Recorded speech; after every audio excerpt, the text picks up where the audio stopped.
Olá pessoal, olá meus queridos alunos.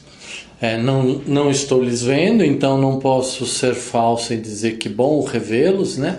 Mas tenho certeza que vocês vão ficar muito contentes com a aula de hoje. Nós vamos dar sequência à aula de botânica. Eu vou tentar passar todo o meu conhecimento e informação para vocês, mas lembrem-se, vocês têm que estudar, vocês têm que fixar o conteúdo, vocês têm que rever, vocês têm que pegar esse conceito e ir lá fazê-lo experimentalmente, né?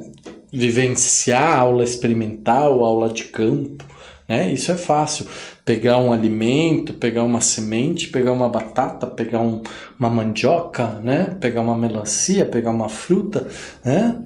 Pegar um animal, vamos olhar aqui o que o professor falou hoje na aula, tá? E assim a gente fixa conteúdo, tá bom? Então vamos lá para a nossa 35ª aula sobre botânica. Vamos falar sobre a anatomia da raiz. Nós falamos sobre os tipos de raiz, né? Raízes que têm características aéreas, que têm características terrestres, que têm características aquáticas, porque vivem nesses tipos de ambientes, têm funções específicas, diferenciadas, tem várias estruturas na sua formação, né?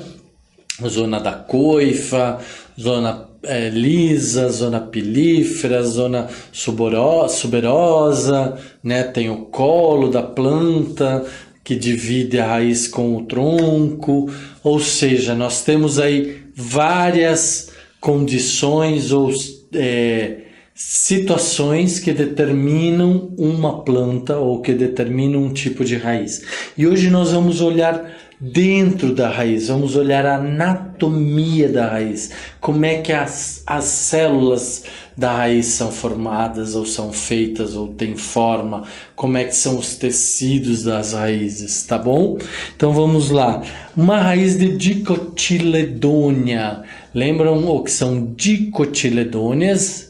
Lembram, eu já falei isso várias vezes e falei na aula passada.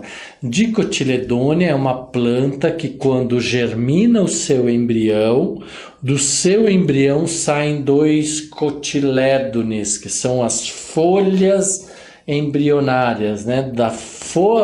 As folhas embrionárias podem ser duplas, dicotiledôneas, ou pode ser simples, monocotiledônea. Então nós vamos falar das plantas que são dicotiledôneas, né? Vão lançar 2 cotilédones.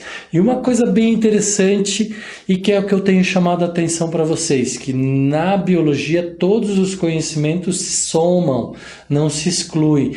Então lembrem sempre que uma planta dicotiledônea, ela também apresenta crescimento secundário, e uma planta monocotiledônea geralmente, na maioria das vezes, só apresenta primário. Por exemplo, a gramínea, o milho, a cana.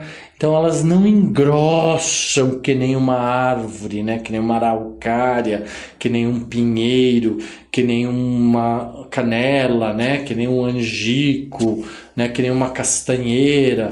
Então a dicotiledônia sim vai engrossar, vai formar um grande caule, né? E vai ter um crescimento além de primário, que é para cima e para baixo, no caso das raízes, também vai ter um crescimento secundário, tá? Então vamos lá. A estrutura primária dá origem à forma inicial do desenvolvimento da raiz, né? Então nós temos aqui uma estrutura lá, coifa, né, o meristema, a zona lisa, a zona pilífera, e aí aqui nós vamos ter a zona suberosa ou zona de sustentação da planta, tá? Seu estudo pode ser realizado a partir de cortes transversais na região da zona pilífera, Por que na zona pilífera? Porque lá na zona pilífera a gente consegue ver todos os elementos constituintes das raízes. Elementos esses que a gente já falou. Por exemplo, a gente já falou do xilema, já falou o que é fluema, já falou filogênio, já falou sobre periciclo, né, o cilindro central, já falou sobre a epiderme, endoderme, mesoderme, né? Já falamos das lenticelas, já falamos das células guardas, dos vacúolos, né? As mitocôndrias e várias outras estruturas. Então, nós vamos aqui ver onde se encontram, tá? Ok? Possui alguns tecidos diferenciados, como epiderme, que é esta camadinha externa aqui da área verde, né? O córtex, que é a parte interna, essa parte amarela, certo? E o cilindro central, que é essa parte toda para dentro do amarelo, tá? Ok? Isso aqui é o cilindro central, onde então nós encontramos o xilema, né? E o fluema, e o filogênio, e outras estruturas que eu vou explicar para vocês. Nós temos então, né, nesta figura aqui, vamos relembrar aqui devagar. Então nós já vimos a estrutura da célula e eu faço um corte radial na zona pilífera. Olha aqui uma seta dizendo que eu cortei aqui na zona pilífera, e aí eu consigo ver o que? Estrias de Caspary, que são estruturas de fixação e de suporte e de controle de saída e água, e são estruturas que fixam melhor as células do cilindro central, né? A endoderme, que é a camadinha externa do cilindro central, né? Onde estão as estrias de Caspary.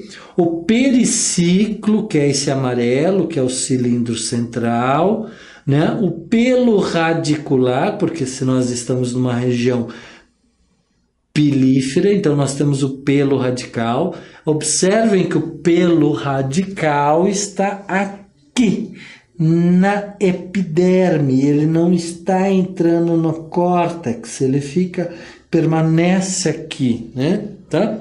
O fluema lá dentro do cilindro central, né? E aí nós temos o xilema secundário, que pode ser, né, o córtex aqui, né, a parte mais interna do córtex, e nós temos o fluema secundário também, tá? E o xilema principal, que é onde que está as células mais antigas da planta, tá? Isso nós estamos falando da raiz, pessoal. Não esqueçam, não confundam a anatomia do caule com a anatomia da raiz. Tem similaridades? Tem, mas são diferentes. Por exemplo, nós não vamos encontrar estrias de Caspary no caule, só na raiz, tá? Fixa. Caspary raiz, tá? Ok? A camada de célula externa ao periciclo ou cilindro central, tá? Então, epiderme é a camada de células mais externa da raiz, essa cor de rosa, onde nós temos alguns pelos, né? Tá? E surge a partir da protoderme, tá? É uniestratificada, então é só uma camadinha mesmo, sem estômatos, então não fazem trocas gasosas. Nós ali na zona pilífera nós não temos trocas gasosas, tá? Por quê? Porque os pelos não trocam gases, eles fazem o quê? Permitem a entrada de água e sais minerais, tá? Ok? E sem cutícula. Por que não tem cutícula? Justamente para permitir que entre a água e os sais minerais. Se tivesse cutícula, assim como nossa pele tem queratina, nossa unha tem cutícula, a água não penetra. Eu já expliquei na aula passada que se não tivéssemos essa camada de proteção, nós incharíamos toda vez que tomássemos um banho ou entrássemos dentro de uma piscina, porque toda a água entraria dentro do nosso corpo. Quem faz isso no reino animal? Os poríferos, que tem um monte de poros e as águas entram à vontade ali da superfície externa para dentro da cavidade central dos poríferos, né? Tá? Ok? Possui pelos unicelulares, então eu já mostrei aqui para vocês, olha, um pelo saindo da epiderme, ele é unicelular, crescem para aumentar a superfície de absorção. Absorção de quem? Água e sais minerais. Pode apresentar uma camada inferior, desculpa, que fugiu a sílaba ma, camada inferior para sua proteção. Tá? Então, pode apresentar uma camadinha inferior aqui, que é para protegê-la, tá bom? Então, epiderme, aqui está epidermis, né? Mas é epiderme, córtex, endodermis, que é a parte interna, certo? Periciclo, que é o azulzinho, né? Xilema, certo? Que é o vermelho, fluema, que é o verde, e a medula principal, que é essa parte cinza, tá? Ok? Aqui a gente também tem, a gente consegue ver a endoderme, epiderme, né? Exoderme. Então, esta camada inferior para proteção também é chamada de exoderme, tá?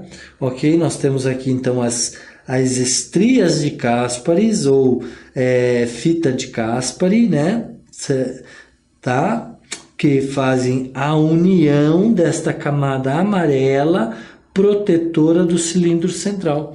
E aí aqui dentro nós temos uma estrutura, uma conformatação de xilema e fluema que modifica-se ou varia de planta para planta e da idade para idade, tá? Vamos falar do córtex. Quem que era o córtex? Era essa zona amarela ou esta zona verde, né? Então vamos falar do córtex. É um parênquima cortical e endoderme, então ele se origina da endoderme, que é a parte interna aqui da camada, né? Da pele, da raiz, né? Oriunda das células protetoras do cilindro central. Tá? Parênquima cortical é um tecido de grandes células, onde encontram-se os meatos, né? Olha lá, a estria de Caspary, e aí nós temos aqui alguns meatos, né? Que são espaços, pequenos espaços, para a entrada ou passagem de ar e água. Nós já vamos ver sobre isso, tá? Olha lá, a estria de Caspary é essa estria vermelha, essa parte vermelha. Ela vai servir para quê? Para unir bem fortemente as células da parede radial, né? As células aqui vai formar uma grande força entre as paredes celulares, tá? Ok? A endoderme é o tecido mais interno do córtex, né? Então eu falei para vocês, é a parte mais interna do córtex que eu estou pintando de verde aqui, de vermelho, né? Sou em junção aqui dessa parte amarela. Eu só vou apagar aqui porque eu quero mostrar uma outra estrutura para vocês aqui, tá? Ok? Então ela está mais aqui próxima do cilindro central, tá?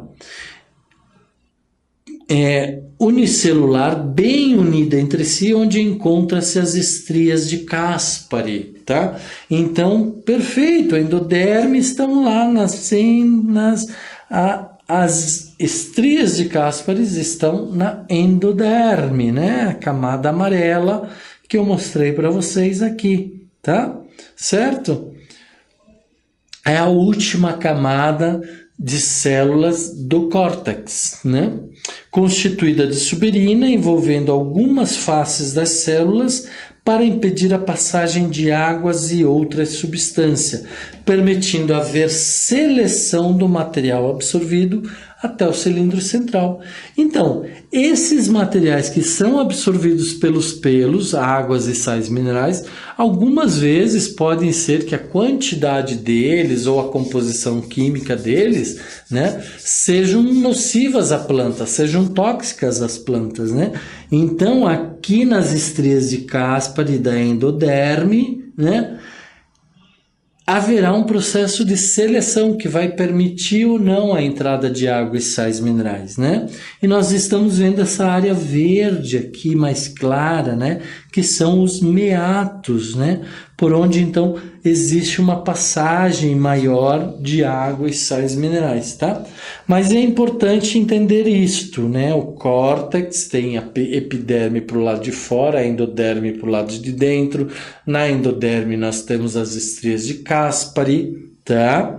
Que fortalecem a união das células, são unicelulares, tanto a epiderme quanto a endoderme, né? Tá ok? Nós temos os meatos no córtex que permite passagem de ar, passagem de água, tá? Ok? E agora nós vamos falar sobre o cilindro central. Então, o cilindro central é toda essa parte do azul para dentro, né? Então, do azul para dentro é o cilindro central. Nós vamos falar do cilindro central ou periciclo, né? Tá? E tecidos que... O cilindro central possui os periciclos, então muitas vezes ele é chamado de periciclo, e possui os tecidos condutores. Quem são os tecidos condutores? Xilema e fluema, né? Então, a camada rizogênica, né, que é o periciclo, é a camada mais externa do cilindro central. Encontra-se logo após a endoderme. Então, olha lá, nós tínhamos a endoderme aqui na camada amarela, né, que eu pintei de vermelho para vocês, e logo nós temos então o periciclo, que é essa camada de células azuis, né? Então nós temos elas aqui, né? Estas células aqui, tá?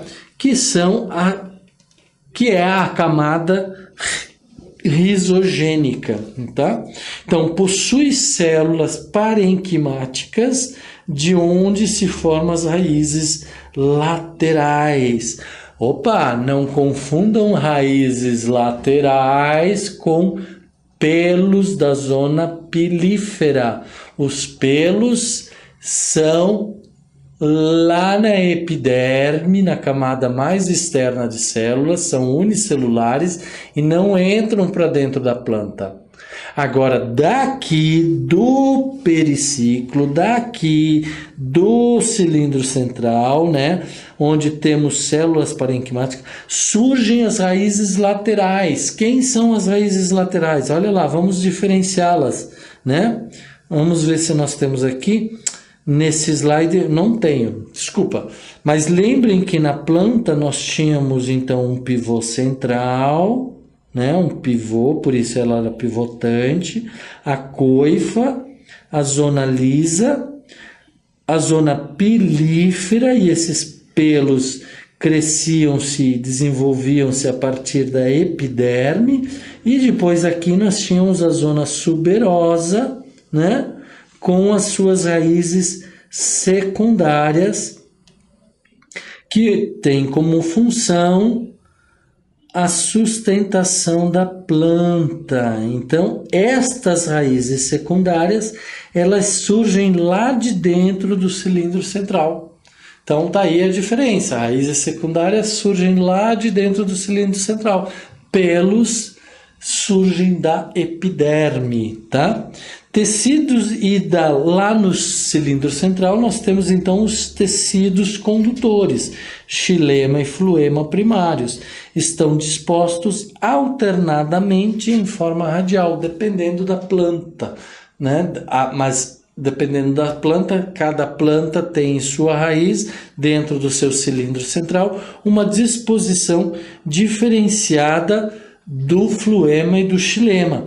No caso aqui do exemplo, nós temos em verde o fluema e em vermelho o xilema, tá? E temos aqui a medula central, né, da planta, né, a mais antiga, tá? Ok?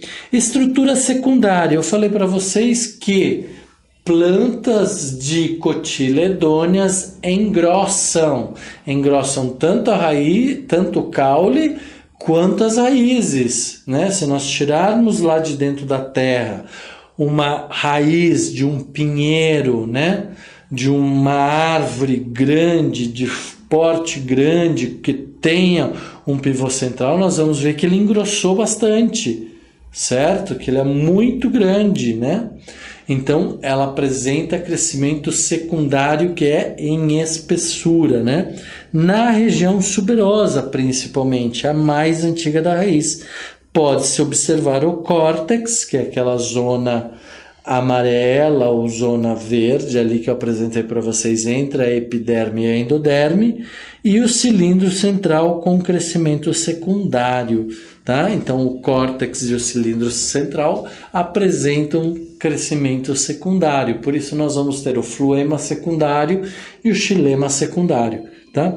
No cilindro central surge o câmbio, tá? Então lá no cilindro central surge o câmbio, que contorna o xilema para mais tarde assumir uma forma circular. Então ele contorna aquela estrutura vermelhinha e depois mais tarde ele vai se desenvolver na forma circular, vai ter a forma circular. Então nós temos o xilema secundário para dentro e o floema secundário para fora, tá? O córtex acompanha o crescimento do cilindro central. Então o cilindro central vai crescendo secundariamente e o córtex também vai crescendo secundariamente. Infinito? Não, nada é infinito. Todos os vegetais, todos os organismos têm um limite genético de crescimento e tem um limite que é a interação do gene ou da genética com o meio ambiente, que vai dar o fenotipo da planta, então ela vai ter uma limitação, tá? O felogênio formará o feloderme para dentro e o tecido suberoso para fora, tá? Então, o tecido suberoso é aquele tecido com aspecto mais grosseiro, mais rústico, que vai proteger a raiz, tá? Então, nós temos lá no cilindro central o câmbio, que forma xilema e floema, e lá no córtex, né, lá na divisão do córtex, nós temos o felogênio, que forma o feloderme para dentro, que é um tecido vivo, e o tecido suberoso, né? O feloderme e o tecido suberoso, né? Que vão, então, aí garantir o crescimento tanto do cilindro central e tanto quanto o crescimento da córtex, né? Então, córtex felogênio, cilindro central, câmbio, tá? Olha aqui um exemplo, então, sequência da formação da estrutura secundária da raiz. Então, olha lá, uma suberosa, a epiderme cai, então nós temos aqui uma epiderme com alguns espaços em brancos, que é para a entrada de ar, né? Tá? Nós temos aqui o córtex, nós temos aqui a endoderme, aí nós temos o felogênio, né? Então, olha aqui o xilema, a medula, o floema. Então, percebe como vão se diferenciando, ó, fica o vermelho mais forte, né? Então, olha cá, começa a se formar o câmbio é esta parte vermelha, né? Que vai circundar o xilema, tá? Vai se fechar, né? O xilema, contorna o xilema, certo? E depois o que ele vai fazer? O câmbio começa a funcionar, então ele começa a formar, ele dá forma circular, ele atinge a forma circular, nós temos a medula da planta, né? O cilindro central vai engrossando, então vai havendo mais atividade no cilindro central, olha, percebe que eles vai engrossando. A endoderme, né, o córtex aqui, que era mais grosso, percebe que aqui tinha menos e aqui tinha mais córtex, agora nós temos mais cilindro central e menos córtex, e esse córtex vai ser cada vez menor, né? Então lá nas raízes tuberosas, com crescimento secundário, o córtex começa a ficar menor, cada vez menor. Por quê? Porque são células mais velhas, né? Então não tem mais a sua função, tá? Então olha lá, nós temos o súber, o felogênio e o feloderme, né? Então o felogênio é aquela camadinha vermelha ali, o feloderme é amarela e o súber o laranja, o súber ou o córtex, né? Isto é a casca secundária. Então, sempre nós vamos ter uma casca antiga e uma casca nova, tá? Então, nós vamos ter aquela casca mais fácil de tirar, mais molinha, e nós vamos ter aquela casca mais dura, mais antiga, mais lenhosa, mais suberosa, tá? E no xilema, a mesma coisa. Lá eu falei para vocês que tem o câmbio, né? Para dentro vai formar o xilema secundário, para fora o floema secundário, lá no cilindro central. Então, câmbio com cilindro central, felogênio com córtex. Perfeito?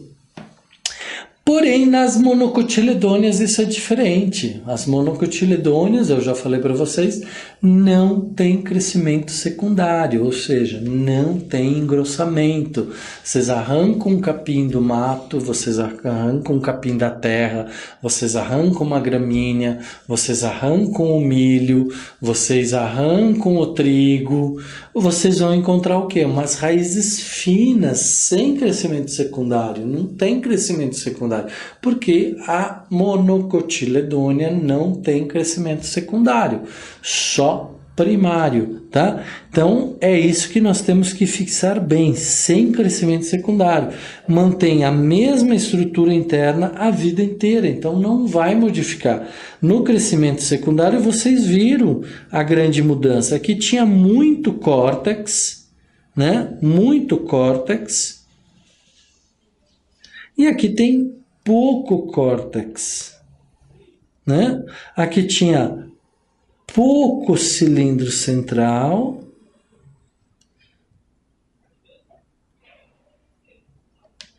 e aqui tem muito cilindro central, né? Tá? Esta é a característica do crescimento secundário, tá bom? Nas células das monocotiledôneas, ao invés das estrias de Caspary ou faixa de Caspary, nós temos o reforço em U da endoderme. Então, lá na endoderme, que é esta camada de células aqui que separa o córtex do cilindro central, nós vamos encontrar reforços em U, tá? Lá na epiderme, nós temos a epiderme com suas lenticelas, né, algumas vezes, né, com suas células para passagem de ar, né, seus pneumatóforos, as várias estruturas que a gente falou de acordo com o ambiente, tá? Ok? Nós temos aqui o córtex e nós temos aqui o cilindro central com a disposição dos xilemas, fluemas, né? E alguns espaços aí para passagem de ar, tá? Então, algumas dessas células aqui não possuem reforço em U. Por que não possuem reforço em U? Para permitir que a água passe do córtex para o cilindro central. Porque se todas elas tivessem o reforço em U, a água não passaria, certo? Então, não conseguiria fornecer a água para a matriz de crescimento da raiz, não conseguiria fornecer sais minerais. Então, existem algumas células que não têm o reforço em U justamente para permitir essa passagem de água e sais minerais, né? São chamadas células de passagem até o cilindro central e xilema. E que desaparecem com o envelhecimento da raiz. Não é com o envelhecimento a raiz ficou velha, do tipo assim, a raiz, a planta agora tem 500 anos, então a raiz está velha e não tem mais isso, não tem mais células de passagem. Não, sempre vai haver ou sempre vão haver células novas e vão haver células antigas, vão haver tecidos antigos, vão haver tecidos novos. Então, nos tecidos novos vão haver células de reforço. e células de passagem. Nos tecidos mais velhos vão haver só suberização dessas células de reforço, impedindo que haja troca ou passagem de água e sais minerais, tá? E isso a gente chama de parênquima medular, ou a medula, né? Que é típico das monocotiledôneas e ocupa a parte interna do cilindro central. Olha aqui a medula, né? Tá? Tá aqui a medula. Então vamos lá, vamos tentar lembrar. Lembrar é a melhor coisa que tem, né? Fixar conhecimento é a melhor coisa que tem. Se eu der um palmito para vocês, a parte central do palmito, ela é mais dura. E as partes laterais do palmito, que a gente vai descascando como se fosse tirando camadas, são as partes mais jovens, né, do cilindro central. Certo? Nós não estamos falando do córtex. O córtex é a casca, a gente já descascou o palmito. Então, lá dentro do palmito tem aquela parte branca, e naquela parte branca nós temos uma parte macia, né, constituída pelo felogênio, certo? Ok? E nós temos uma parte mais grossa, mais dura lá dentro, certo? Que é bem mais dura e que a gente não consegue comer, é bem fibrosa, bem seca, né? Então, esse é o palmito. Agora, nós temos também na cana, né? Vamos lembrar na cana que isso também acontece, né? A parte interna é mais mole, a parte externa é mais dura, tá? Então, vocês lembrem sempre como está acontecendo isso, tá? Como está acontecendo esta disposição e essa formação da medula, então aquela parte mais dura da planta, né, que vai dar sustentação nas angiospermas e gimnospermas. No caule delas nós temos o quê? A formação do alburno e do cerne, né, do cerne, que é aquela parte dura da árvore, que vai dar a sustentação da árvore, tá? Então olha aqui, as células de passagem que acontecem aonde? Nas células jovens. Então, olha aqui, nós não temos aqui uma célula com reforço em U. Por que que nós não temos? Se vocês me acompanharam e seguiram, nós não temos porque é preciso que a água entre, né, para alimentar os tecidos vasculares, o xilema e o fluema. Então, a água entrando leva com ela os sais minerais. Ok, pessoal? Então, nós com isso encerramos a parte da estrutura da raiz. Nós vamos ver que esses conceitos, nós vamos revê-los em alguns outros pontos da disciplina, da botânica, para a gente entender a fisiologia, a anatomia, o metabolismo das plantas, das raízes, dos caules ou de qualquer parte da planta. Perfeito? Fiquem bem, fiquem com aquilo que vocês acreditam, com a fé de vocês e estudem muito. Um grande abraço para vocês e até a próxima.